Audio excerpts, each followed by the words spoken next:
నీ పాదాలను పూజించుచు స్తుతించి ప్రార్థిస్తును. కీర్తన గ్రంథం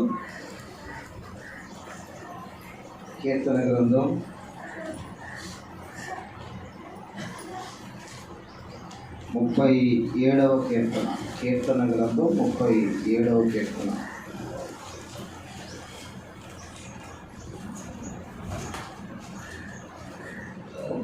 కీర్తన 25వ వచనాన్ని మనం చదువుకుందాం.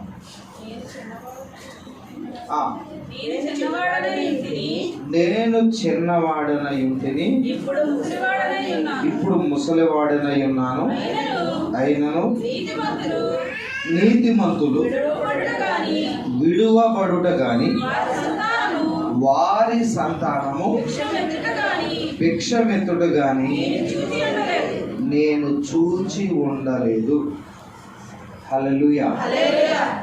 దావీదు ఇస్తున్న సాక్ష్యం ఇది.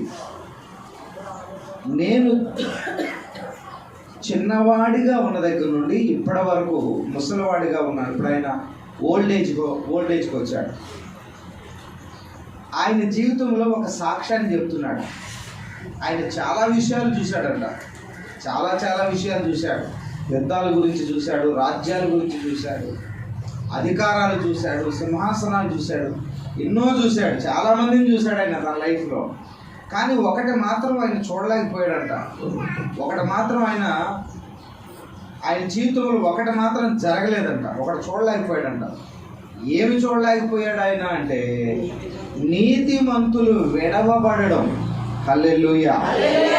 నీతిమంతులు అంటే దేవుడు తన బిడ్డలకు పెట్టుకున్న ముద్దు పేరు నీతిమంతులు. Praise the Lord. ఎవరైతే ఆ యేసయ్యని నమ్ముకొని బాప్తిసం పొంది నీతి యావత్తు ఎలాగో జరగాలి అన్నాడు యేసుప్రభువారు. యోహాను బాప్తిసం ఇస్తున్నప్పుడు దేవుని నీతిని జరిగించడమే, ప్రభువా నీకు నేను తల వంచుతున్నాను, నా జీవితాన్ని నీకు అర్పిస్తున్నాను, నా జీవితం నీకు నువ్వే నడిపించాలి, ఇక నేను బ్రతికేది నా కోసం కాదు నీ కోసమే అనడానికి గుర్తుగా బాప్తీసాన్ని పొందుతున్నాం. ఎవరైతే బాప్తీసం పొందారో వారు దేవుని నీతిని నెరవేరుస్తున్నారు. రక్షణ పొంది బాప్తీసం పొందిన ప్రతి ఒక్కరూ, మారు మనసు పొందిన ప్రతి ఒక్కరిని దేవుడు ప్రేమగా ముద్దుగా పిలుచుకుంటున్నాడు. ఏమనంటే నీతిమంతులు. హల్లెలూయా. ఇప్పుడు మీ అందరికీ ముద్దు పేర్లు ఉంటాయి, ఉన్నాయా లేవా? బుజ్జి, చిన్ని, చిట్టి, చడ్డి, చిన్నారి, ముద్దు పేర్లు ఉంటాయి ఇంట్లో, లేవా? దయలక్ష్మి లేదా? చాలా బాధాకరమైన విషయం. ముద్దు పేర్లు ఉంటాయి. అమ్మాయి, చిన్నమ్మాయి, పెద్దమ్మాయి, చిట్టి తల్లి, బుజ్జి తల్లి, బంగారం. నీకు ఉన్నాయారా ముద్దు పేరు? ఆడిసిపడుతుందా? చూడండి, మొన్నటి దాకా ఐపీఎల్ మ్యాచ్లు జరిగాయి. హైదరాబాద్ టీంని సన్ రైజర్స్ అని అన్నారు. అంటే సూర్యోదయం యొక్క వెలుగుతో నింపబడిన వాడు, సూర్యుని లాంటి వాడని అర్థం.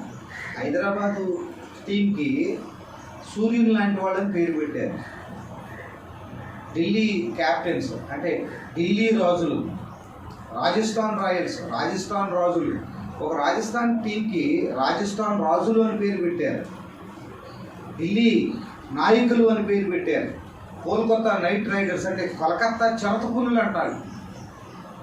అంటే ఎంత గొప్పగా పేర్లు పెట్టుకున్నారో చూడండి. క్రికెట్ ఆడే ఆటగాళ్ళకి వాళ్ళ ఫ్రాంచైజీలో ఉన్నటువంటి ఆ వ్యక్తి ఆ పేర్లు పెట్టుకుంటే, యేసు ప్రభువుని అంగీకరించి ఆయన్ని నమ్ముకొని ఆయన కోసం బ్రతుకుతున్న ఆయన పిల్లలకి యేసయ్య పెట్టుకున్న పేరు ఏంటంటే నీతిమంతులు. హల్లెలూయా. నీతిమంతులు విడవబడటం నేను చూడలేదు. యేసయ్య పిల్లలు భూమి మీద విడవబడరు అని దావీదు ఇస్తూ ఉన్నాడు సాక్ష్యం. ఈరోజు ఇక్కడ ఎవరైతే ప్రభువుని నమ్ముకున్నారో, ఎవరు ప్రభువు మీదనే ఆధారపడి ఇక నీవు తప్ప నా జీవితంలో ఇంకా వేరే ఆధారం లేదని ప్రభువుకు తమ జీవితాలు సమర్పించుకున్నారో వారు విడవబడరు. నీతిమంతుల సంతానము అంటే యేసయ్య పిల్లలు, మన యేసు ప్రభు నీతిమంతుడు, ఆయన పిల్లలైనటువంటి మనము నీతిమంతుల సంతానం. భూమి మీద భిక్షమెత్తుకునే పరిస్థితి దేవుని బిడ్డలకు రాదు. దేవునికి స్తోత్రం. ఏ పరిస్థితి రాదు? భిక్షమెత్తుకోవడం అంటే అడుక్కు తినే పరిస్థితి రాదు, రానివ్వడు.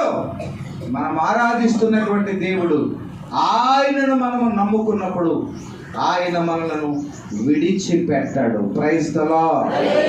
హల్లెలూయా. భూమి మీద అనేకమైనటువంటి పరిస్థితులు మన జీవితాన్ని కృంగదీస్తూ ఉన్న దేవుని యొక్క వాక్యము ఆయా పరిస్థితుల్లో, ఆయా సందర్భాల్లో మనల్ని ధైర్యపరుస్తూ, బలపరుస్తూ ఉంది. ఒక తల్లి బట్టలు ఉతకడానికి ఆ బట్టలు తీసుకొని కాలువ గట్టు దగ్గర రేవులో బట్టలు ఉతుక్కోవడానికి బయలుదేరింది. 1 సంవత్సరం వయసు ఉన్నటువంటి కూతురు, చిన్న కూతురు, ఆ పాపను ఎత్తుకొని బట్టలు ఉతుక్కోవడానికి బయలుదేరింది. బాగా వర్షాకాలము, విపరీతమైనటువంటి వరదలు, గట్లు మీదగా కాలువ పొర్లి పారుతోంది. చాలా వేగంగా, ఉధృతంగా కాలువ వెళ్తుంది. ఆ తల్లి బట్టలు ఉతుక్కోవడానికి మరి ఆ పిల్ల ఏడిపిస్తుందేమో అని చెప్పి దారిలో ఒక బిస్కెట్ ప్యాకెట్ కొని ఆ పాప చేతిలో పెట్టి ఆ గట్టు మీద, మెట్ల మీద పాపను కూర్చోబెట్టి ఆమె ఇంకా కొంచెం కిందకి దిగి ఆ నీళ్ళలో బట్టలు ఉతుక్కుంటూ ఉంటాయి. మధ్య మధ్యలో వెనక్కి తిరిగి చూస్తూ ఉంటే పాప చక్కగా బిస్కెట్లు తింటూ కూర్చొని ఉంది. తల్లి బట్టలు ఉతుకుతూ ఆ నీళ్ళలో బట్టలు జాడిస్తూ ఉండగా ఈ ప్రవాహంలో మరి ఎక్కడి నుండి కొట్టుకొస్తుందో పనస పండు కొట్టుకొస్తుంది ఆ నీళ్ళల్లో. పనస పండు అంటే తెలుసమ్మా? చాలా ఇష్టం కదా నీకు? అబ్బా, ఎలా పొరుగుతుంది చూడండి. పనస పండు, ఆ పనస తొనలు ఏంటంటే భలే భలే ఉంటాయి, భలే తీయగా ఉంటాయి. షుగర్ పేషెంట్ సంగతి నాకు తెలియదు కానీ చాలా రుచిగా ఉంటాయి. ఈమెకి పనస పండు అంటే, పనసకాయ అంటే వల్లమాలిన ప్రేమ. ఎంత ఎంత పిచ్చో! ఎప్పుడైతే పెద్ద కాయ నీళ్ళలో కొట్టుకుపోతుంది, పైగా అది బాగా మిగలబడిపోయినట్టుంది, కమ్మని తీయని వాసన గమగమలు ఆడిపోతుంటే ఇక బట్టలు అక్కడ వదిలేసి గబగబా పైకి వెళ్ళి ఒక బారు గెడ తీసుకుని వచ్చి ఆ ప్రవాహంలో వెళ్ళిపోతున్న పనసతోనే లాగుతుంది, ఒడ్డుకి లాగుతుంది. మొత్తానికి ప్రయాసపడి, ఎంతో కష్టపడి, తిప్పలపడి మొత్తానికి ఆ పనసపండును మాత్రం పోనివ్వకుండా, వదలకుండా దాన్ని మాత్రం పట్టుకుంది. చాలా పెద్దదండి, చాలా రోజులు వచ్చేది, తొలలు ఫ్రిడ్జ్లో పెట్టుకుంది. చాలా పెద్ద అది. ఆ పనస పండుని తీసుకొని ఒడ్డు మీదకి తిరిగి అలా తిరిగేసరికి ఆ గట్టు మీద, మెట్ల మీద పాప కనబడ. ఆ పాప ఏమనుకుందంటే, మమ్మీ కూర్చొని బట్టలు ఉతుకుతున్నంతసేపు తను కూడా కూర్చొని బిస్కెట్ తింటుంది. ఎప్పుడైతే ఈమె నీళ్ళల్లోకి దిగిందో, అమ్మ వెళ్ళిపోతుంది, నేను కూడా నీళ్ళల్లోకి వెళ్ళిపోవాలని ఆ పాప కూడా మెట్లు దిగింది. 1 సంవత్సరం పాప ఒక మెట్టు దిగేసరికి ఆ ప్రవాహంలో ఆ బిడ్డ కొట్టుకొని పోయింది. ఈ పనస పండు కమ్మని వాసన, పనస పండుని తెచ్చుకునే క్రమంలో తల్లి ఆ కూతురు సంగతి మర్చిపోయింది. 5 నిమిషాలు కూతురు మీద ధ్యాస మళ్ళించింది. కూతురుని పండు దక్కింది, కానీ కుమార్తెను పోగొట్టుకుంది. ఎంత బాధాకరమైన విషయం. ఈరోజు మనం ఆరాధిస్తున్న దేవుడు ఎవరంటే, క్షణమైన, నిమిషమాత్రమైన మనల్ని విడవనటువంటి దేవుడు, మనల్ని విడిచిపెట్టినటువంటి దేవుడు. దేవుని బిడ్డలు విడవబడరు అని దేవుని వాక్యం సెలవిస్తూ ఉంటాయి. ఒక టీచరు వాళ్ళ పిల్లలతో చెప్పారు, మీరు ఒక టాపిక్ మీద, ఒక సబ్జెక్ట్ మీద కాంపోజిషన్ రాసుకురండి, 10 మార్కులు ఉంటాయి. పిల్లలకి అప్పుడప్పుడు టీచర్ కాంపోజిషన్ రాయమాట. 10 మార్కులు ఉంటాయి. ఏదైనా పర్వాలేదు, చెట్ల మీద, అడవుల మీద, పక్షుల మీద, లేకపోతే కరెంటు మీద, లేకపోతే రోడ్ల మీద, ఏదేమైనా పర్లేదు, ఒక విషయాన్ని రాసుకురండి అని చెప్పారు. అలా పిల్లలు వాళ్ళు కాంపోజిషన్ రాసుకొచ్చారు. ఆ పేపర్లన్నీ ఆమె దిద్దటానికి ఇంటికి తీసుకొచ్చింది. ఆ పేపర్లు తల్లి ఆమె దిద్దుతూ ఉన్న సమయంలో ఒక పేపర్ చూసి ఆమె బోరుని ఏడుస్తూ ఉంది, వెక్కి వెక్కి ఏడుస్తూ ఉంది. అది చూసినటువంటి ఆమె భర్త, ఆయన స్కూల్లో హెడ్ మాస్టర్ గారే, ఏంటమ్మా ఏడుస్తున్నావు, పేపర్లు చూస్తూ ఎందుకు ఏడుస్తున్నావు, ఏమైందన్న. ఆమె ఇదిగోండి ఈ పేపర్ చదువుతుంటే నాకు దుఃఖం ఆగట్లేదని తన భర్తకి హెడ్ మాస్టర్ కూడా పేపర్ ఇచ్చింది. ఆయన పేపర్లో విషయాన్ని చదివి ఆయన తలకాయ ఉంచుకొని కన్నీళ్లు కారుస్తూ ఉన్నాడు. ఏంటి ఇంతగా పేపర్లో ఏముంది, ఎవరు ఆ పిల్లోడు, ఏం రాశాడు, ఏ సంగతికి వాళ్ళకి అంత దుఃఖం వస్తుంది అంటే ఆ పేపర్ రాసింది ఎవరో కాదు, వాళ్ళ కుమారుడే. ఆ పిల్లోడు కూడా అదే స్కూల్లో చదువుతున్నాడు. ఆ పిల్లవాడే ఆ కాంపోజిషన్లో ఆయన ఎగ్జామ్ రాశాడు. అతను రాసినటువంటి వాళ్ళ కుమారుడు రాసిన ఆ మాటలు చదివి తల్లిదండ్రులు ఏడుస్తూ ఉన్నారు. ఏం రాశాడు అని అంటే, ఆ పిల్లోడు ఏం రాశాడంటే, నేను మా అమ్మ నాన్నని ఎక్కువగా ప్రేమిస్తున్నాను. I love my parents, I love my dad, I love my mom. నాకు నా తల్లి అంటే తండ్రి అంటే ఎంతో ప్రేమ, ఎంతో ప్రేమ. వారిని నేను ఎంతో ప్రేమిస్తున్నాను. భూమి మీద నాకు అత్యంత ఇష్టమైన వాళ్ళు నా తల్లిదండ్రులే. స్కూల్ నుండి ఇంటికి వచ్చిన తర్వాత, డాడీ కాసేపు నన్ను ఆడించు, కాసేపు నన్ను బండి మీద అటు ఇటు తిప్పు, కాసేపు నన్ను బయటికి తీసుకెళ్ళి డాడీ, సెంటర్కి తీసుకెళ్ళి డాడీ, షాపుకి తీసుకెళ్ళని మా నాన్నని అడుగుతాను. నాన్న ఇప్పుడు దాకా స్కూల్లో బాగా తలనొప్పి వచ్చేసింది, అలసిపోయాను, చాలా నేను బలహీనమైపోయాను, నా వల్ల కాదురా, నేను తిరగలేను, నేను అలసిపోయానని చెప్పి నాన్న సెల్ ఫోన్లో గేమ్ ఆడుకుంటూ ఉంటాడు. గేమ్ ఆడుతూ ఉంటాడంట. పోనీ మమ్మీ దగ్గరికైనా వెళ్ళి మాట్లాడదామంటే మమ్మీ కూడా ఫోన్ పట్టుకొని కూర్చొని వాట్సాప్లు పెడతా ఉంటుందట.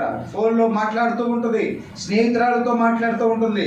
పగలంతా స్కూల్లో ఉన్నాను, చెప్పవే ఏంటి సంగతులు, చెప్పవే ఏం కూర వండావు అని తన స్నేహితురాలతో వాట్సాప్లో మెసేజ్లు పెడుతూ ఆమె చాలా బిజీగా ఉంది. ఆ పిల్లోడు ఆ కాంపోజిషన్లో ఎగ్జామ్లో దాని మీద రాశాడు, నేను మా ఇంట్లో సెల్ ఫోన్గా పుట్టినా బాగుండేది, నేను మా ఇంట్లో ఫోన్గా పుట్టినా బాగుండేది, మా అమ్మ నాన్న ఎక్కువ సమయం ఫోన్తో గడుపుతున్నారు, నేను ఫోన్గా పుట్టినా బాగుండేది అని రాశాడు. ఆ మాట విని తల్లిదండ్రులు ఎంతో దుఃఖపడ్డారు. అయ్యో మా బిడ్డను మేము ఎంత నిర్లక్ష్యం చేస్తున్నామని వారు హృదయాల్లో మార్పు చెందారు. ఈరోజు దేవుని బిడ్డలైనటువంటి వారు విడనాడబడరు. దేవుని బిడ్డలు ఎంత మాత్రము భిక్షమెత్తుకోరు. విడవబడడం అనే మాటకి హెబ్రీ భాషలో అజాబ్ అనే పదం వాడబడింది. అజాబ్ అనే పదానికి ఫర్సైకెన్ లేక విడవబడడం, విడనాడబడడం అనే మాటకి దేవుని వాక్యములో 3 అర్థాలు ఉన్నాయి. ఒకటి, విడవబడడం అంటే దేవుని బిడ్డలు ఎంత మాత్రము ఓడిపోరు. 2, విడవబడడం అంటే దేవుని బిడ్డలు ఎన్నడూ వారు పాడైపోరు, వారు పాడైపోరు. 3, దేవుని బిడ్డలు విడవబడడం అంటే దేవుని బిడ్డలు దిక్కులేని వారు కారు. దేవునికి స్తోత్రం. దేవుని బిడ్డలు ఎన్నడూ ఓడిపోరు, దేవుని బిడ్డలు ఎన్నడూ పాడైపోరు, దేవుని బిడ్డలు ఎన్నడూ దిక్కులేని వారు కారు. ఇది విడవబడడం అంటే అర్థం. మొదటి విషయాన్ని మనం చూద్దాం. విడవబడడం అంటే దేవుని బిడ్డలు ఎన్నడూ ఓడిపోరు. దేవుడు యెహోషువతో చెప్పాడు, నువ్వు పాలస్తీనా దేశంలో, పాలు తేలి ప్రవహించే దేశంలోకి వెళ్ళి యుద్ధాలు చేసి దాన్ని స్వాధీనం చేసుకో అని చెప్పాడు. యెహోషువ కనాను దేశంలోనికి అడుగు పెట్టడం తోడనే ఒక రోజున ఆ దేశాన్ని స్వాధీనపరచుకోవడానికి అడుగు పెట్టినప్పుడు 31 దేశాల రాజులు ఆయన మీద యుద్ధానికి వచ్చారు. చాలా భయపడిపోయాడు. ఒక సమస్య, ఒక బాధ, ఒక రోగమా, ఒక ఆటంకమా, 31 సమస్యలు, 30 రకాల పోరాటాలు. ఎన్నని భరించగలను, ఎన్నని తట్టుకోగలను, భయపడిపోయాడు, ఆందోళన చెందాడు. దేవుడు యెహోషువతో మాట్లాడుతున్నాడు. యెహోషువతో, నువ్వు వెళ్ళి యుద్ధం చేయి, ప్రభుతో అంటున్నాడు, నా వల్ల కాదు ప్రభువా, నేను ఓడిపోతాను, నేను ఒక్కడిని ఎన్ని జయించగలను, ఎన్ని నేను సాధించగలను, నేను చేయలేకపోతున్నాను, నా జ్ఞానం సరిపోదు, నా బలం సరిపోదు, నేను పోరాడలేను, నేను యుద్ధం చేయలేను. ఈరోజు దేవుని బిడ్డల చుట్టూ అనేకమైన సమస్యలు, అనేకమైన పోరాటాలు, అనేకమైన శారీరకమైన శోధనలే కాదు, మానసికమైనవి, హృదయంలో అనేకమైనటువంటి వేదనలు. బయటికి చెప్పుకుంటే సిగ్గుపడిపోతాం, బయటికి చెప్పుకుంటే తేలికైపోతాం. ఎవరికి చెప్పుకోవాలి, ఎవరు తీరుస్తారు, ఎవరు నడిపిస్తారు? ఒక్క ఆలోచన చెప్పేవాళ్ళు ఉంటే బాగుండు. ఏం చేయాలో తెలియక ఒక్క ఆలోచన ఎవరైనా చెప్తారేమో, ఎవరికి చెప్పుకోవాలో తెలియక, ఏం చేయాలో తెలియక కుమిలిపోతున్నప్పుడు దేవుడు యెహోషువ మనస్సును తెలుసుకున్నాడు. యెహోషువ మనసులో ఉన్న భయమును, దిగులు తెలుసుకొని దేవుడు యెహోషువతో మాట్లాడుతున్నాడు. భయపడతో, నిబ్బరం కలిగి ఉండు, నేను నీకు తోడై ఉంటాను, నువ్వు గెలుస్తావు. దేవునికి స్తోత్రం కలుగునుగాక. 31 రకాల శత్రువులు ఆయన మీద యుద్ధాలకు వచ్చినప్పుడు దేవుడు ధైర్యపరిచాడు. యెహోషువ యుద్ధం చేయడానికి వెళ్ళాడు. శత్రువులు దేశమంతా కమ్మేసి ఆయన మీద యుద్ధానికి వస్తున్నారు. యెహోషువ ప్రార్థన చేశాడు. ఏం చేయాలో తెలియక, ఎలా చేయాలో తెలియక కేక వేశాడు. సూర్యుడా, నువ్వు ఆగిపో, గిబియోనులో ఆగిపో, సూర్యుడా ఆగిపో అని ప్రార్థన చేశాడు. సూర్యుడు ఆకాశంలో కనబడగానే యెహోషువ కన్నులెత్తి సూర్యుని చూచి, సూర్యుడా నువ్వు ఆగిపో, నువ్వు నిలిచిపో, నువ్వుంటే నాకు ధైర్యం కలుగుతుంది, నువ్వుంటే నాకు ధైర్యంగా ఉంటుంది, నువ్వు ఆగిపో అని ప్రార్థన చేశాడు. సూర్యుడు ఎవరో కాదండి, మన యేసయ్యకి ఒక పేరు, నీతి సూర్యుడు. ఈరోజు ప్రభు బిడ్డలు కృంగిపోతున్నప్పుడు, విడనాడబడుతున్నప్పుడు, యేసయ్యా నువ్వు ఆగిపో, నువ్వు నాతో నిలిచిపో, నువ్వు నాతో ఉండిపో, నువ్వుంటే నాకు ధైర్యం ఉంటుంది, నువ్వుంటే నాకు శక్తి కలుగుతుంది, నువ్వుంటే నేను ముందుకెళ్తాను. దేవుడు యెహోషువ ప్రార్థన ఆలకించి ఒక దినమంతా సూర్యుడిని ఆకాశంలో నిలిపేశాడు. దేవునికి స్తోత్రం.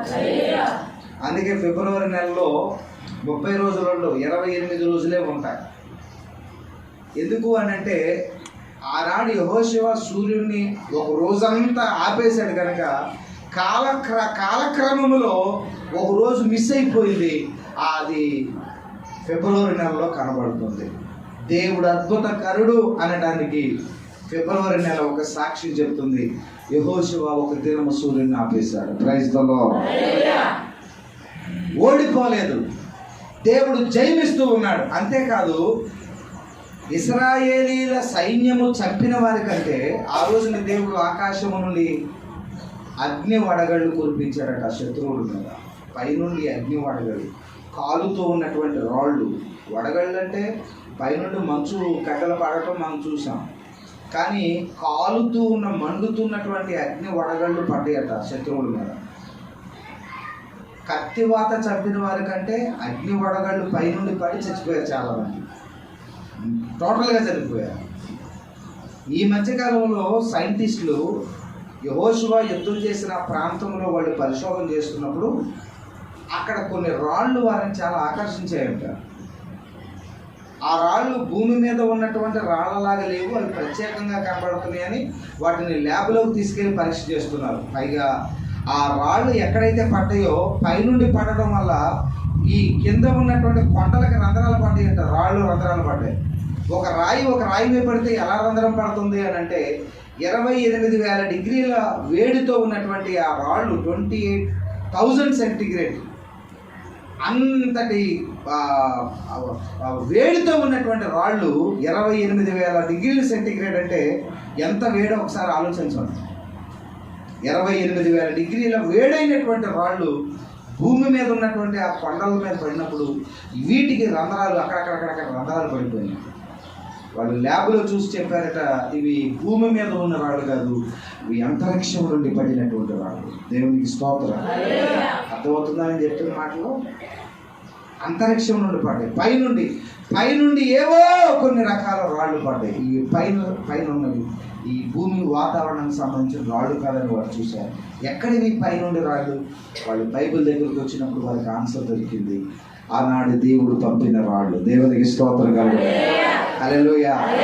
దేవుడు ముందు చెప్పలేదండి, నేను నీకోసం ఇలా చేస్తాను అలా చేస్తానని చెప్పలా. దేవుడు ఆయన పాదాల దగ్గరకు వచ్చినటువంటి నీకు కూడా చెప్తున్నాడు, నేను నీకు తోడుగా ఉంటాను, నువ్వు ఓడిపోవు, నువ్వు వెళ్ళు. దేవుడు ఏ విధంగా పంపిస్తాడో నువ్వు అనుభవించిన రోజులు తెలుస్తుంది. దేవునికి స్తోత్రం కలుగును. ఒకసారి నేను గుడిగొల్లో చర్చి దగ్గరికి వెళ్తున్నాను, ప్రార్థనకి వెళ్తున్నాను. మెయిన్ రోడ్లో నుంచి నేను కుడివైపు సందులోకి తిరగాలి. నేను బండి కుడివైపున స్లో చేసి కుడివైపు సందులోకి తిరుగుతున్నాను.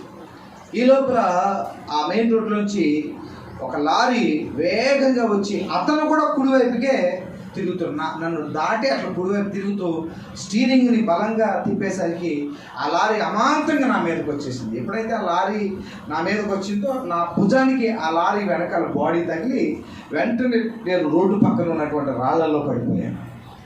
నేను రాళ్ళలో అవన్నీ కారు రాళ్ళు, అన్ని రాళ్ళు, పునాది రాళ్ళు, ఆ రాళ్ల మీద నేను పడిపోయాను. విసిరేసినట్టుగా వెళ్ళి పడిపోయాను. అంతేకాదు నా మీద బండి పడిపోయింది. నా కాలు, నా కుడి కాలు ఆ బండి కింద ఉండిపోయింది. రాళ్ల మధ్యలో బండి మధ్యలో నా కాలు నలిగిపోతుంది. అదే సమయంలో ఈ లారీ వెనక టైరు 2 బండి చక్రాలపై నుండి వెళ్ళిపోయింది. వెంట్రుక వాసులో నా ఎడమ కాలు మీద నుండి వెళ్ళాలి ఆ లారీ టైరు, కానీ ప్రభు కృప వల్ల నా కాలు మీద నుంచి 2 బండి చక్రాలు నుంచి అయిపోయినాయి టైర్ చక్రాలు.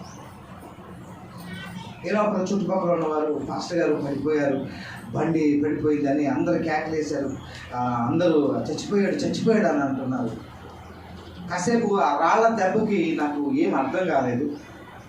ఆ లారీ కొంచెం ముందుకెళ్ళినాక అందరు ఆపారు. లారీ డ్రైవర్ దిగి వచ్చాడు. అతను బాగా తాగున్నాడు. వచ్చి కింద పడిపోయి నన్ను నా మీద గొడవాడుతున్నాడు. నువ్వే తప్పు అంటున్నాను. ఇదేం న్యాయం అండి, నన్ను తప్పు అంటున్నారు ఏంటి? అరే నేను ఇట్లా వెళుతుంటే నా మీదకి వచ్చేసారు, పడేసారంటే అవును నీదే తప్పు అని పెద్దగా అరుస్తున్నారు.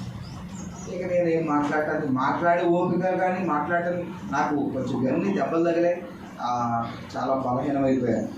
బండి కదిలే పరిస్థితి లేదు.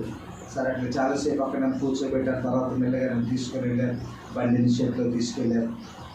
చాలా బాధపడుతూ నేను ఇంటికి చేయాలి.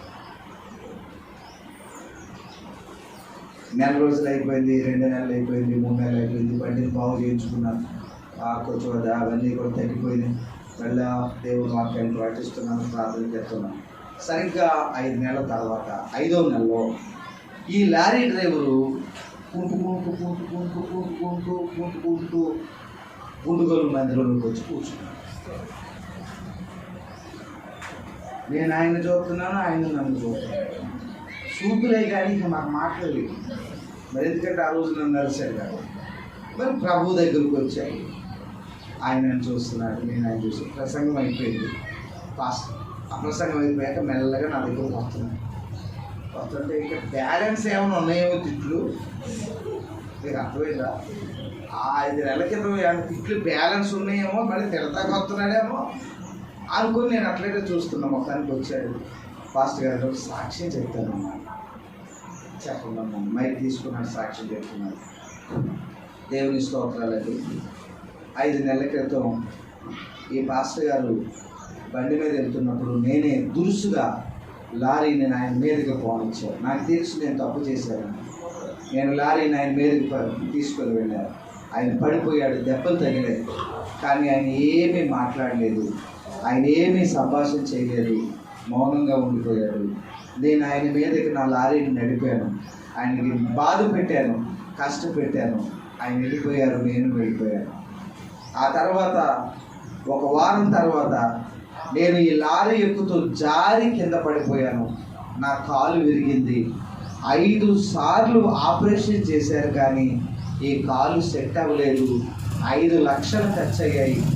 ఏంటి నా పరిస్థితి ఎట్లా అయిపోయిందని నేను అనుకుంటూ ఉన్నప్పుడు ఆయనకి కలలో లారీ అట్లా తిప్పడం, అలా కింద పడిపోవడం, ఇదంతా నాకు ప్రభు కలలో చూపించారు.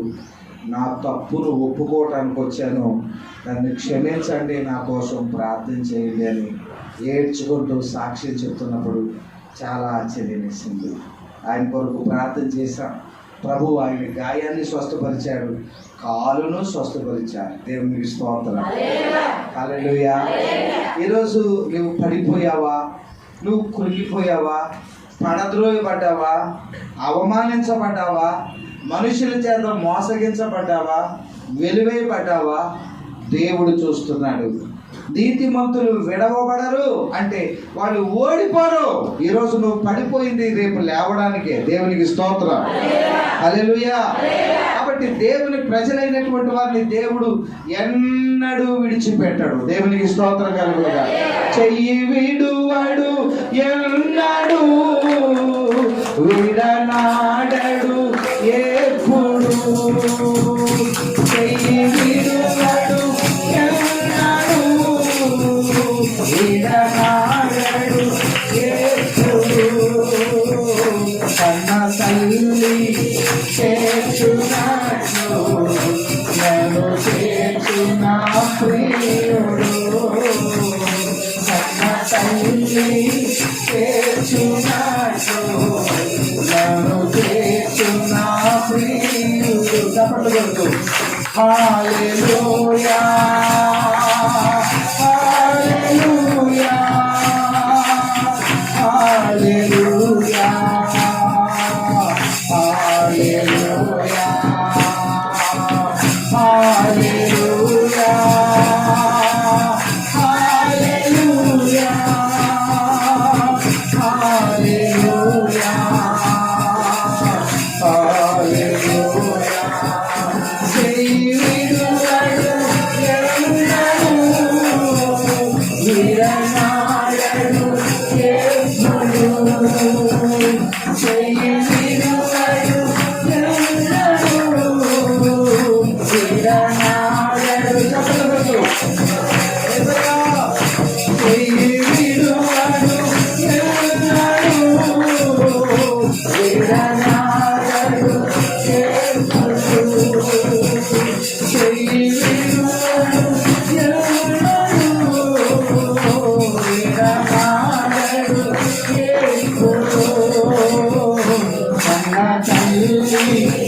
చప్పట్లు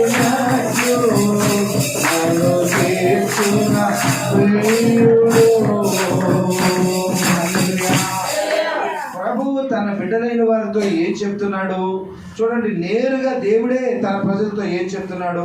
యెషయా గ్రంథం 62వ అధ్యాయము, యెషయా గ్రంథం 62వ అధ్యాయము, 62వ అధ్యాయం, యెషయా గ్రంథం 4వ వచనం చదవండి. యెషయా గ్రంథం 62 4వ వచనం. ఎవరవని అందరు చెప్పండి. ఎవరవని? విడవబడిన దానివని ఇక మీదట నీవు అనబడవు. Praise the lord. హల్లెలూయా. 2020వ సంవత్సరము ఈ నవంబర్ 22వ తారీఖున నా దేవుడు నీతో చెబుతున్నాడు, విడవబడిన దానివని, అన్నదమ్ముల చేత విడవబడిన దానివని, తల్లిదండ్రుల చేత విడవబడిన దానివని, నీ కుటుంబస్తుల చేత విడవబడిన దానివని, విడిచిపెట్టబడిన దానివని, నీకు దిక్కులేని దానివని, విడవబడిన దానివని ఇక మీదట నీవు అనబడవు. దేవునికి స్తోత్రం. విడవబడిన దానివని ఇక మీదట నీవు అనబడవు. పాడైనదని ఇకను నీ దేశము గురించి చెప్పబడదు. హెప్సిబా అని నీకును, ప్యూలా అని నీ భూమికి పేరు పెడుతున్నాను. Praise the lord. Hallelujah. Hephzibah అనండి అందరూ. నోరు తిరగదే. హెప్సిబా. హెప్సిబా అనే మాటకి కింద రాశారు చూడండి, ఇష్టురాలు అని ఉంది. ఇంకా లోతైన అర్థం ఏంటంటే హెప్సిబా అనే మాటకి దేవుడు చెప్తున్నాడు, ఆమె యందు నాకు ఇష్టము కలదు. హల్లెలూయా. హల్లెలూయా. పరలోకములో ఉన్నటువంటి దేవుడు ఈ భూమి మీద ఉన్నటువంటి నిన్ను చూసి అంటున్నాడు, ఇదిగో ఈ సంఘమును చూస్తున్నప్పుడు ప్రభు చెప్తున్నాడు, ఈ సంఘములో ఉన్న ఒక్కొక్కరిని చూసి ప్రభు చెప్తున్నాడు, అంటున్నాడు, నీ యందు నాకు ఇష్టము కలదు. దేవునికి స్తోత్ర. నిన్ను ఆయన ఇష్టపడుతున్నాడు, నిన్ను ఆయన ఇష్టపడుతున్నాడు, నిన్ను ఆయన ప్రేమిస్తున్నాడు, నిన్ను ఆయన ఇష్టపడుతున్నాడు. హెప్సిబా అనగా నీవు దేవునికి ఇష్టురాలివి. దేవునికి స్తోత్ర. హల్లెలూయా, హల్లెలూయా. ఎవరన్నారు నువ్వు విడనాడిన పడిన దానివని? ఎవరన్నారు నిన్ను చూస్తున్నప్పుడు అసహ్యం కలుగుతుందని? నీ పని అయిపోయిందని, నీవు ఇక పనికి రావని, ఇక నీ జీవితం అయిపోయింది, నీ చేతులారా నీ బ్రతుకులు పాడు చేసుకున్నావు, నీ జీవితం ఇక పాడైపోయింది, నిన్నెవరు బాగు చేయలేరు, ఇక అయిపోయింది నీ పని, నీవు పైకి రాలేవని ఒకవేళ సాతాను మనుషుల ద్వారా నేను కృంగతీస్తున్నప్పుడు దిగులు పడొద్దు. ఒక్కటి మాట ప్రభు సన్నిధిలో మీరు చెప్పండి, నేను యేసయ్యకి ఇష్టురాలను. దేవునికి స్తోత్ర. హల్లెలూయా, హల్లెలూయా. పర్వతాలు తొలగిన, మెట్టలన్నీ కూలిన, యేసు ప్రేమ నన్ను మరువదు. సారాలన్నీ రాలిన, మారిన, యేసు ప్రేమ నన్ను విడువదు. పర్వతాలు మెట్టలన్నీ కూలిన, యేసు ప్రేమ నన్ను మరువదు. సారాలన్నీ రాలిన, నేల కూలిన, యేసు ప్రేమ నన్ను విడువదు. నేనంటే యేసుకు ఇష్టం, నేనంటే యేసుకు ఇష్టం, నేనంటే యేసుకు ఇష్టం, నేనంటే యేసుకు ఇష్టం, నేనంటే యేసుకు ఇష్టం, నేనంటే యేసుకు ఇష్టం. సర్వకాలు కలిగిన, మెట్టలన్నీ కూలిన, యేసు ప్రేమ నన్ను మరువదు. సంద్రాలన్నీ నిండిన, తారాలన్నీ రాలిన, యేసు ప్రేమ నన్ను విడువదు. ఆమేన్. పర్వతాలు తొలగిన, మెట్టలన్నీ కూలిన, యేసు ప్రేమ నన్ను మరువదు. సంద్రాలన్నీ నిండిన, తారాలన్నీ రాలిన, యేసు ప్రేమ నన్ను మరువదు. నేనంటే యేసుకు ఇష్టం, నేనంటే యేసుకు ఇష్టం. హల్లెలూయా. దేవుని సన్నిధిలో ఆయన తన బిడ్డలకు ఇస్తున్నటువంటి పేరు ఏంటంటే, నీవు హెప్సిబా, నువ్వు దేవునికి ఇష్టురాలు. నీ ప్రార్థన దేవుడు ఇష్టపడుతున్నాడు, నీ పరిచర్యను దేవుడు ఇష్టపడుతున్నాడు, నీ కన్నీరుని దేవుడు ఇష్టపడుతున్నాడు. నీవు దేవునికి ఇష్టురాలు. హల్లెలూయా. బ్యోలా అని నీ దేశానికి పేరు పెడతాడు. బ్యోలా అంటే వివాహము చేయబడినటువంటి స్త్రీ, వివాహమైన మ్యారీడ్, వివాహం చేయబడింది. నీకు ఒక యజమానుడు ఉన్నాడు. దేవునికి స్తోత్రం. హల్లెలూయా. మనకొక యజమానుడు ఉన్నాడు, మనకొక దేవుడు ఉన్నాడు, మనకొక రక్షకుడు ఉన్నాడు, మనకొక యజమానుడు. మనం యజమానుడు లేని వారు కాము. మనల్ని కట్టుకున్నవాడు, మనల్ని పోషిస్తున్నవాడు ఒక యజమాని మనకున్నాడు. హల్లెలూయా. మనల్ని సృష్టించిన సృష్టికర్త అయిన దేవుడు మనకు యజమానుడై భర్త అయి ఉన్నాడు. దేవునికి స్తోత్రం. హల్లెలూయా. విడవబడుట అంటే రెండవ అర్థం ఏంటంటే, వారెంత మాత్రమో కూడా పాడైపోరు. హల్లెలూయా, హల్లెలూయా. దేవుణ్ణి నమ్ముకున్న వారు ఎన్నడూ పాడవరు.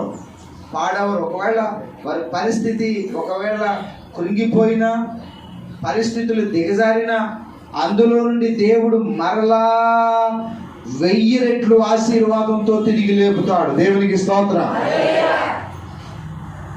ఒక వ్యాపారస్తుడు చాలా వ్యాపారాలు చేసి అనేక రీతిలుగా నష్టపోయాడండి. చాలా నష్టాలు వచ్చేసాయి ఆయనకి. ఇంకా అన్ని పనులు చేసి చాలా నష్టాలు అయిపోయి చాలా అప్పుల పాలైపోయాడు. సరే, భార్య అంది, ఏమండి వెళ్ళి తెలిసిన చోట మరొక 1,00,000 రూపాయలు తీసుకురండి అప్పు చేసి, చివరి ప్రయత్నం చేద్దామని అన్నారు. సరే, వెళ్ళి అతి కష్టం మీద 1,00,000 రూపాయలు అప్పు సంపాదించి దాంతోనైనా వ్యాపారాన్ని నిలబెట్టుకోవాలి, మిగతా అప్పులన్నీ కూడా తీర్చుకోవాలని ఆయన అనుకుంటున్నాడు. ఈ విధంగా ఆయన ఆ డబ్బు తీసుకొని వస్తున్నప్పుడు ఈ సంగతి తెలుసుకొని ఒక దొంగోడు దారి మధ్యలో ఆయన ఆఫ్ చేసి కత్తి చూపించి బెదిరిస్తున్నాడు. డబ్బు ఇవ్వకపోతే చంపేస్తాను. అయ్యా, ఎప్పటికైనా పరిస్థితి అంతా దిగజారిపోయింది, డబ్బు కనుక నువ్వు నాకు దగ్గర దొంగిలిస్తే నాకు చావు తప్ప వేరే గతి లేదంటే బలవంతంగా కత్తి చూపించి బెదిరించి పొడుస్తానని ఆ బ్యాగ్ లాక్కొని ఆ దొంగోడు పారిపోతుంటే వెంటబడుతున్నాడు, ఏడుస్తున్నాడు. అయ్యా, దయచేసి ఆ డబ్బు నేను అప్పు తీసుకొచ్చాను అయ్యా, నేను నా కుటుంబం రోడ్డును పడిపోవాలి, ఆత్మహత్య చేసుకోవటమే. అయ్యా, దయచేసి నా డబ్బు నాకు ఇవ్వయ్యా, ఇది నాది కూడా కాదు, అప్పు తీసుకొచ్చిన డబ్బు అయ్యా, దయచేసి నా మీద జాలిపడయ్యా అని కాళ్ళ వేళపడి ఎంత ప్రాధేయపడ్డా దొంగ కరగలేదని ఆ డబ్బు తీసుకొని పారిపోయాడు. ఏడ్చుకుంటూ ఇంటికి వచ్చాడు. జరిగిందంతా భార్యకి చెప్తే ఇద్దరు దొల్లుని ఏడ్చి చావు తప్ప వేరే దిక్కు లేదని చెప్పి ఇద్దరు కూడా కుమిలి ఏడుస్తూ ఉన్నారు. ఈ లోపల అప్పులు ఇచ్చిన వాళ్ళు ఎదురు చూసి ఇంక ఈయన అప్పు తీర్చడని చెప్పి పోలీసులకి పట్టించారు. పోలీసులు ఆయన మీద చీటింగ్ కేసు పెట్టారు. తీసుకెళ్ళి ఆయన జైల్లో పెట్టారు. దిక్కులేని పరిస్థితి. ఎంత వేదన, ఎంత దుఃఖం. నిద్ర పట్టట్లేదు. నా అప్పులు ఎలా తీరుతాయి? ఇంటి దగ్గర భార్య బిడ్డలు ఏమైపోతున్నారో, ఏముంటున్నారో తలుచుకుంటుంటే గుండె బరువెక్కిపోతుంది. బరువు వేదంతో, హృదయం అంతా వేదంతో నిండిపోయింది. అలాంటి సమయంలో చాలా కోపం తన మీద, తనకు అప్పులు ఇచ్చిన వారి మీద, దొంగ మీద విపరీతమైన కోపం. నేను కనుక ఈసారి బయటకు వస్తే నాకు అప్పులు ఇచ్చిన వారందరినీ చంపేస్తాను, ఆ దొంగోడు కనుక దొరకలే కానీ వాడిని నిలువున పొడిచి చంపేస్తాను, వాడి వల్లే నేను ఈ స్థితిలోకి వచ్చాను. ఇట్లా అందరూ నా మీద కనికరం లేకుండా, జాలి చూపకుండా నన్ను జైల్లో పెట్టారు, అప్పిచ్చిన వాడు కూడా చంపేస్తానని చెప్పి మనసులో విపరీతమైన కోపం, ద్వేషాన్ని పెంచుకున్నాడు. అలా మనశ్శాంతి లేకుండా బ్రతుకుతున్నప్పుడు ఆ జైలులో ఒక దైవ సేవకుడు వచ్చి యేసు ప్రభు ప్రేమల గురించి వాక్యాన్ని బోధిస్తూ ఉన్నాడు.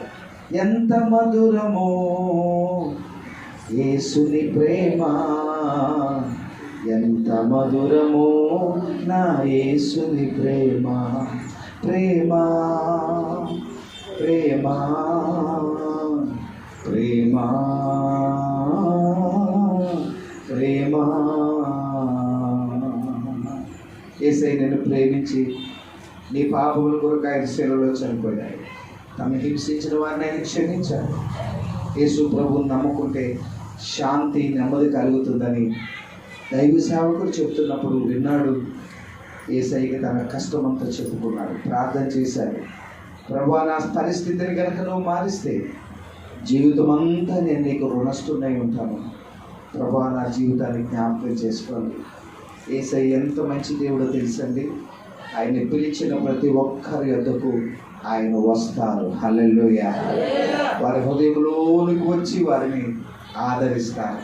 ప్రభు ఆయన హృదయంలోనికి వచ్చాడు, ధైర్యపరిచాడు, నెమ్మది కలిగింది, రక్షణ పొందాడు, ప్రశాంతంగా ఉన్నాడు. ప్రభువా, అప్పుడు దాకా నిద్ర లేకుండా బాధతో, వేదంతో నాయన ప్రశాంతంగా ఉన్నాడు, దేవుని స్తుతిస్తున్నాడు. నా జీవితంలో ఏం జరిగినా ఇక దేవుని చిత్తమే. దేవునికి స్తోత్రం. ఏదైనా నా మేలు కోసమే. దేవునికి స్తోత్రం. నిజంగా నేను ఈ జైల్లోకి రావడం ఎంత గొప్ప మేలంటే, ఈ జైల్లోకే కనుక రాకపోతే యేసు ప్రభువుని తెలుసుకునేవాడినే కాదు. దేవునికి స్తోత్రం. అలా దేవుడిని ఆరాధిస్తూ ఉన్నాడు. ఒక 3 నెలలు అయిపోయినాక ఒక ఉదయం పూట ఈ ఎవడైతే ఈ దగ్గర దొంగతనం చేసి ₹1,00,000 కొట్టేశాడో ఆడొచ్చాడు. గేటు దగ్గరే ఉన్నాడు మన వేదలో. ఈయన్ని చూడగానే ఈ కాడు వణికిపోతున్నాడు. వణికిపోయి వెనక్కి పారిపోతున్నాడు వాడు. ఈయన దగ్గరికి వెళ్ళి నవ్వుతా, తమ్ముడా బాగున్నావా అని పలకరించాడు. వాడు వణికిపోతున్నాడు. అన్నా, నీ డబ్బు కొట్టేశాను అన్నా, నన్ను క్షమించన్నా అని వాడు వణికిపోతున్నాడు. అప్పుడు ఆయన అన్నాడు, ఒకప్పుడు నీ మీద నాకు ద్వేషము, కోపం ఉండింది, కానీ యేసు నా హృదయంలోకి వచ్చారు. నీ వల్లనే నేను యేసయ్యని తెలుసుకున్నాను. Praise the Lord. కాబట్టి నాకేం బాధ లేదు తమ్ముడా అని వాడికి ప్రభువు గురించి సాక్ష్యం చెప్పగానే వాడు మార్పు చెంది ఆయన ఏ తప్పు చేయలేదు, నా వల్లనే జైలుకి వచ్చాడని చెప్పి ఆయన మీద ఉన్నటువంటి శిక్ష తగ్గించమని వాడు చెప్పాడు. దేవుని కొరకు వల్ల ఆయన బయటకు వచ్చాడు. కొద్ది కాలానికి ఈడు కూడా బయటకు వచ్చాడు. ఈయన ఇంటికి వెళ్ళి చూసేసరికి ఆశ్చర్యపోయాడు. ఈయన ఇంటికి వెళ్ళి చూసేసరికి ఇంటిలో దేవుని వాక్యాలు కనపడుతున్నాయి. ఈయన ఇంట్లో దేవునికి స్తోత్రం. ప్రభు నమ్ముకున్నాడు కాదు. భయపడకము, నేను నీ దేవుడినై ఉన్నాను, దిగులు పడకము, నేను నిన్ను బలపరుతును అని వాక్యం కనపడుతుంది. భార్య పిల్లలు వారు ఆనందముతో ఉన్నారు. అది చూసి ఈయన సంతోషించాడు. ఏంటి కారణము? అప్పుడు ఆమె చెప్పారు, అయ్యా నిన్ను జైల్లో పెట్టిన మరుసటి రోజు నేను పిల్లలు తీసుకొని నదిలో దూకి చచ్చిపోదాం అనుకున్నాను. అయితే మన ఇంటికి కొంతమంది దేవుని బిడ్డలు వచ్చారు. భయపడద్దు, దేవుడు మీకు తోడై ఉంటాడు, ప్రభు మీద నమ్మకం ఉంచమని ప్రార్థన చేసి వెళ్ళారు. ఆ తర్వాత మన మీద నేరం మోపిన వాళ్ళు, అప్పులు ఇచ్చిన వాళ్ళు వచ్చి, అమ్మా మీ ఆయన చాలా మంచివాడు, మేము అనవసరంగా కేసు పెట్టాము, మేము ఎలాగైనా విడిపిస్తాము, మీరు చాలా ఇబ్బందుల్లో ఉన్నారు, అప్పు సంగతి మేము అడగము, మీరు ఇచ్చినప్పుడు ఎదురు కానీ ఇదిగో ఖర్చుల కొరకు వాడుకోమని ప్రేమగా మాట్లాడి వెళుతున్నారు. దేవునికి స్తోత్రం. హల్లెలూయా, హల్లెలూయా, హల్లెలూయా. ఎలా మార్పు చెందారో, వాళ్ళ హృదయాల్లో దేవుడు ఎంత అద్భుతం చేశాడో ఆశ్చర్యం కలిగింది. మేము యేసయ్య వైపు తిరగగానే ఆయన అందరి పట్ల మా పట్ల అందరికీ ప్రేమ కలిగించాడు. ఈరోజు దేవుడు మాకు ఏది లోటు చేయలేదు. దేవుడు గొప్పవాడని వారు తెలుసుకున్నారు. ఈ దొంగ బయటకు వచ్చినాక ఆడ 1,00,000 రూపాయలు ఎక్కడో దాచి పెట్టాడు. అది తీసుకొచ్చి ఆయన చేతిలో పెట్టాడు. దేవునికి స్తోత్రం. హల్లెలూయా, హల్లెలూయా. దేవుని వాక్యం ఎలాగ సెలవిస్తుంది? దేవుడు పిల్లలు ఎన్నడూ పాడైపోరు. ఈరోజు ఒకవేళ నీ పరిస్థితి, నీ కుటుంబం, నీ జీవితం పాడైపోయినట్టు అనిపిస్తుందా? దిగులు పడద్దు, ప్రభు వైపు చూడు. నీ కొరకు సిలువలో రక్తము కార్చి ప్రాణం పెట్టిన యేసయ్య, గాయాలు పొంది నీ కొరకు రక్తము కార్చిన యేసయ్య నిన్ను బాగు చేస్తాడు. పాడైపోయిన రోగాల వల్ల, సమస్యల వల్ల, ఆందోళన వల్ల, కీడు శోధనలు, ఒకవేళ తెగుళ్ళ వల్ల నీ జీవితం పాడైపోయినా ప్రభు మరలా బాగు చేస్తాడు. చివరిది, దేవుడు ఆయన బిడ్డలని దిక్కులేని వారుగా చేయడు. విడవబడడం అంటే దిక్కులేని వారు అవ్వరు, దిక్కులేని వారుగా ఉండరు. దేవుని బిడ్డల్ని దేవుడు దిక్కులేని వారుగా చేయడు. మనకి ఏ దిక్కు లేదనుకోండి, పరలోకములో ఉన్నటువంటి దేవుని సింహాసనమే మన దిక్కు. దేవునికి స్తోత్రం. హల్లెలూయా. మనం ప్రభు వైపు చూస్తున్నప్పుడు, ఆకాశం వైపు కన్నులెత్తుతున్నప్పుడు, అందుకే దావీదు ఏమన్నాడంటే, కొండల వైపు, ఏంటమ్మా ఒక పిల్లని చదవమంటే అడావిడిగా చదువుతుంది. కొండల వైపు నా కన్నులెత్తుచున్నాను అంటుంది. కొండలు కాదు, కొండ. ఇశ్రాయేలు దేశంలో 7 కొండలు ఉన్నాయి. 7 కొండల వైపు అనగా దేవుని ప్రత్యక్షతలు కలిగినటువంటి కొండలు. అక్కడ దేవుడు ఉన్నాడు అని దావీదు కొండెత్తి తలెత్తి పైకి చూస్తూ ప్రార్థన చేస్తూ ఉన్నాడు. ఈరోజు మనము ఆకాశమందు ఉన్నటువంటి దేవుడు మన హృదయాంతరంగాలలో ఉన్నటువంటి ప్రతి మూలుగును, బాధను, విచారాన్ని ఆయన గమనిస్తూ ఉన్నాడు. నేను ఒకరోజు విజయవాడలో ఒక షాపింగ్ కాంప్లెక్స్ దగ్గర కారు పార్క్ చేయడానికి కారుని అక్కడ ఆపాను. నేను కారు పెట్టిన పక్కనే ఒక కారు ఉంది. నేను కారు లాక్ చేసి అట్లా ముందు నుండి వెళ్తూ అట్లా కారు వైపు అట్లా చూశాను. చాలా ఆశ్చర్యం కలిగింది. ఎందుకంటే ఆ కారులో మొత్తం అద్దాలన్నీ పైకేసేసి ఉన్నాయి, లాక్ చేసి ఉంది. ఎడమవైపు డ్రైవర్ సీట్ పక్కన ముందు సీట్లో ఎడమవైపున 1 సంవత్సరంన్నర పాప ఆ కారులో నిద్రపోతా ఉంది సీట్లో. కారు అయితే ఇంజిన్ ఆపేసి ఉంది, తలుపులు గ్లాసులు పైకేసేసి ఉన్నాయి, ఒక పాప నిద్రపోతుంది. నాకు చాలా ఆశ్చర్యం వేసింది. కారులో ఎవరు లేరు, ఒక్కరితే పాప నిద్రపోతుంది. వాళ్ళ తల్లిదండ్రులు ఏమై ఉంటారా అని నేను అట్లా చూశాను, కానీ ఎవరు అడవుల్లో వాళ్ళు ఉన్నారు. బహుశా నేనేమనుకున్నా అంటే పక్క షాపులో ఏదైనా కొనడానికి ఆ తల్లి వెళ్ళి ఉంటుందేమో అని నేను అనుకుంటూ అక్కడే ఒక్క క్షణం అట్లా నిలబడ్డానండి. ఈ లోపల అట్లా చూస్తూ ఉండగానే ఆ పాప ఉలిక్కిపడి కారులో లేచి అటు ఇటు ఆందోళనగా చూసింది. ఎవరు కనబడలేదు, మరి తల్లో తండ్రి తెలియదు. అటు ఇటు చూసింది, ఇక గుక్కబట్టి ఏడుస్తూ ఉంది. అటు ఇటు టెన్షన్ పడిపోతుంది. అటు ఇటు తలుపులు కొడుతుంది, ఆ అద్దాల మీద చేతులు వేసి నెడుతుంది. బయటికి రావడానికి చూస్తుంది కానీ తలుపులు వేసేసి ఉన్నాయి, గ్లాసులు వేసేసి ఉన్నాయి. నాకు చాలా టెన్షన్ వచ్చేస్తుంది, ఎందుకంటే తలుపులు గ్లాసులు వేసేసిన కారులో ఉంటే ఊపిరి ఆడదు, చాలా ప్రమాదం. అలా ఎంతోమంది పిల్లలు చనిపోయారు కూడా. నేను వెంటనే పాప ఏడుస్తుంటే గట్టిగా కేక వేశాను, ఎవరండి ఇక్కడ, ఎవరు? కారులో పాప ఇరుక్కుపోయింది, ఏడుస్తూ ఉంది. ఇంకోటి ఏంటంటే ఏడుస్తూ ఉన్న పాప ఏడుపు కూడా బయటికి వినబడట్లేదు. అలా లాక్ ఎవరండి తల్లిదండ్రులు ఎవరండి అని అంటే ఆ పక్కన ఉన్న సెక్యూరిటీ గార్డ్ వచ్చాడు, ఆ చుట్టుపక్కల ఉన్న వాళ్ళందరూ వచ్చారు, కారు చుట్టూ చేరారు, డోర్లు లాగుతూ ఉన్నారు, అవన్నీ లాక్ చేసేసి ఉన్నాయి. ఈ లోపల సెక్యూరిటీ ఆయన నేను చూశానండి, ఒక ఆమె కారు ఎక్కడ పెట్టి లోపలికి వెళ్ళారు, ఆ షాపులోకి వెళ్ళారని గబగబా వెళ్ళాడు. అక్కడ షాపులో కొంటున్నటువంటి ఆ తల్లి ఆ పిల్లకి ఏవో వస్తువులు కొట్టడానికి వెళ్ళింది ఆ తల్లి. వెంటనే ఆమెను పిలుచుకొని వచ్చాడు. ఆమె పరుగు పరుగున వచ్చి ఆ కారు డోర్ తీసేసరికి అప్పటికే ఆ పాప ఏడ్చి ముఖమంతా ఎర్రగైపోయి భయముతో వణికిపోతుంది. ఆ పాప వణికిపోతుంది, ఒళ్ళంతా చెమటలతో తడిచిపోయింది. వెంటనే ఎత్తుకుంటే అందరూ వచ్చి, ఏమా నువ్వు అసలు తల్లివేనా, నీకు బుద్ధుందా, అలాగా వదిలిపెట్టేది, పిల్లని ఎత్తుకెళ్ళిపోయావా, పాపను ఎత్తుకొని వెళ్ళిపోయావా, ఏంటి అలా చేసావు, కారులో వదిలేసావు అని అంటూ ఉంటే ఒక్క నిమిషంలో వచ్చేద్దాం అనుకున్నానండి. అక్కడ డబ్బులు కట్టడానికి లేట్ అయిపోయిందండి. ఒక్క నిమిషం వచ్చేద్దాం అనుకున్నాను, నిద్రపోతుంది కదా అనుకున్నానండి అని ఎత్తుకొని ఆ బిడ్డ కన్నీళ్ళు తుడుస్తూ ఆ తల్లి ఏడుస్తూ ఆమె ఒక్క మాటండి చెప్పి, తల్లి నా బంగారు తల్లి, ఇంకెప్పుడు నేను నిన్ను విడిచిపెట్టున్నాను, ఇంకెప్పుడు నేను నిన్ను అలా విడిచిపెట్టనమ్మా, ఏడవద్దమ్మా, నేను నిన్ను విడిచిపెట్టనమ్మా అని ఆ తల్లి అనడం నేను విన్నాను.